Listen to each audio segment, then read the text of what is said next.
Ooh, let's make a flower. Do a slip knot and chain 70 chains. Yeah, 70. Keep going. After you're done with all those chains, double crochet into the 6th chain from your hook and then chain 1. Skip a chain and double crochet, chain 1 again. Keep repeating that. Skip the chain, double crochet, chain 1. When you get to the end, chain 1, turn your work. To start the 2nd row, single crochet into the 1st stitch.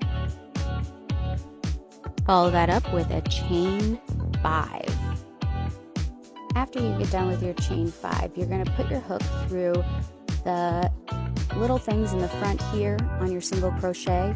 Just shove them in there. Yep.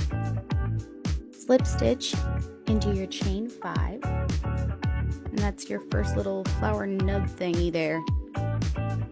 Single crochet into the top of the next double crochet. Chain 5. Go back into that front thingy there and slip knot, slip stitch. And repeat that to the end. The last one you're going to put it at the top of that chain. Do those bunch of those chains in the beginning, the 5. Make sure you go into that to finish it off.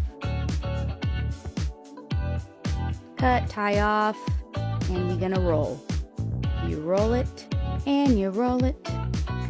Then you secure it, just shove it through. That's what I did. And like, don't go up too high. Stay down into the double crochets. You don't want to make the top all flat stuff. Keep on rolling. Keep on rolling. Make sure when you get to the end that you sew in the side all the way so it's not just flopping around. You have floppy flower. Attach some leaves, and there we go. It's a flower.